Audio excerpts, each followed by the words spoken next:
Bom, vou fazer um resumo aí do que a gente está vivendo na nossa atual conjuntura econômica momentânea no Brasil e fazer uma perspectiva também do mundo e as consequências que essa conjuntura atual de crise de saúde pode gerar aí para o nosso futuro e para o futuro do mundo. Então a gente primeiro pega dados. A gente vê aí os dados do FMI, que coloca uma retração da economia aí na casa de uma retração de 3% do PIB da economia global.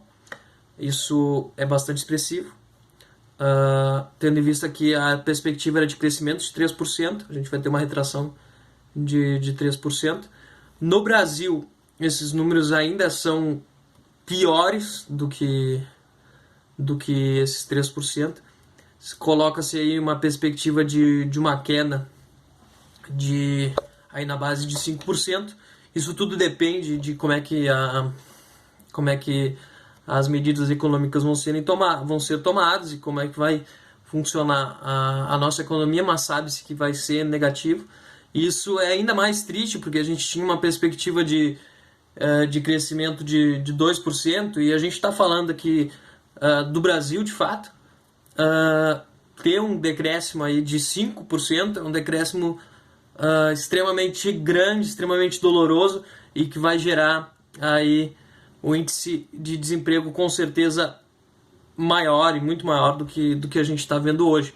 A gente vinha vendo movimentos da economia de uma possível recuperação e hoje a gente vê ao contrário. A gente vê que realmente essa recessão que começou aí alguns anos atrás vai perdurar aí infelizmente, mais alguns anos. A gente vem de um momento difícil, de uma crise difícil, interna nossa, política de corrupção, de várias questões, e vamos viver aí por mais algum tempo um período de recessão ainda mais severo nesse próximo tempo. A gente vinha com uma retração aí do número de desemprego, que já era alto, a gente estava conseguindo baixar para a base de 11%, e posterior a essa crise atual, a gente pode chegar aí a 16%. Essa crise é de saúde, ela não é financeira, tratando-se aí de nível global. Globalmente, a gente nunca teve tão bem financeiramente antes dessa crise. Com essa crise, o que acontece, como é a saúde, muitas empresas tiveram que parar, a economia parou mundialmente, as empresas estão fechadas, as pessoas estão em casa, muitas pessoas não estão trabalhando.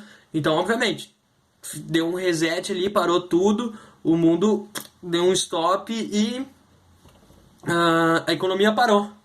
Só que os bancos, enfim, a gente não está numa crise financeira agora, momentaneamente, nenhum banco vai falir, por exemplo. E por isso que ela se difere muito da crise de 2008 e que houve a falência de um grande banco nos Estados Unidos, que foi o Lehman Brothers, e da insolvência de várias instituições financeiras pelo mundo, na Grécia, em vários locais aí, países do mundo.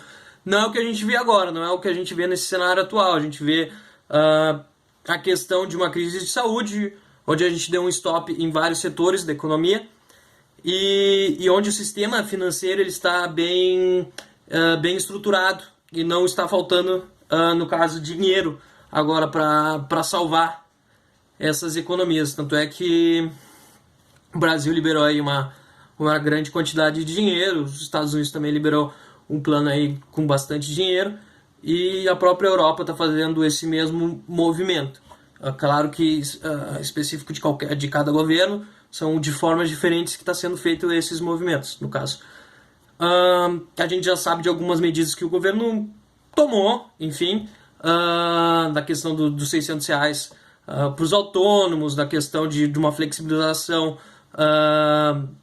em questão de suspensão da CLT, diminuir o salário, diminuir o tempo de trabalho, alguns movimentos que foi feito. Mas nessa crise existe classes dentro da nossa conjuntura econômica e social brasileira. Isso fica muito claro, porque se sente totalmente diferente dependendo do grau e do tipo de função que tu exerce. Por exemplo, a gente pega uma primeira faixa, que são a faixa dos aposentados. Esses continuam aí recebendo sua renda, aparentemente tudo normal, mas a gente tem também a faixa do funcionalismo público, que neste primeiro momento passará praticamente ileso, está passando ileso por essa crise sem sofrer nenhum malefício. A gente vê movimentos da Câmara que não houve redução do salário do funcionalismo público e não houve nenhuma redução assinalada na questão de função de deputados e senadores e toda a classe política. E nem tampouco do funcionalismo público, que hoje consta em mais ou menos com 6 milhões de brasileiros dentro do nosso funcionalismo público.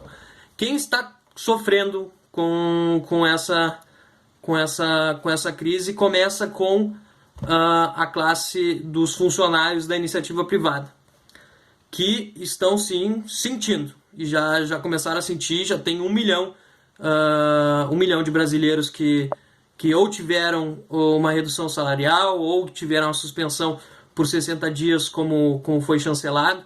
Então, essa classe da iniciativa privada já começou a sentir. Já começou a sentir bastante.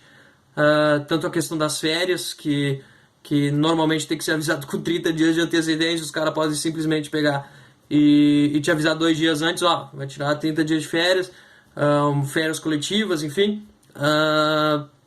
Tudo isso para tentar salvar o trabalho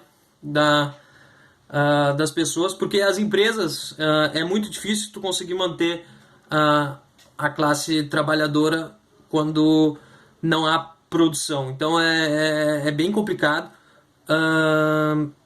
principalmente para as empresas, e obviamente também é complicado para a situação de todos os funcionários da iniciativa privada. Mas ainda assim tem pessoas que sofrem muito mais com essa crise do que as próprias pessoas que trabalham como funcionários da iniciativa privada. São esses os autônomos, que estão simplesmente sem conseguir trabalhar, e também os donos de pequenos negócios, que não estão conseguindo abrir os seus negócios, que não tem aí um grande fluxo de caixa, que muitas vezes tem alguns funcionários e que tem contas para pagar, tanto de seus fornecedores, quanto de seus empregados, quanto outros encargos de imposto, enfim.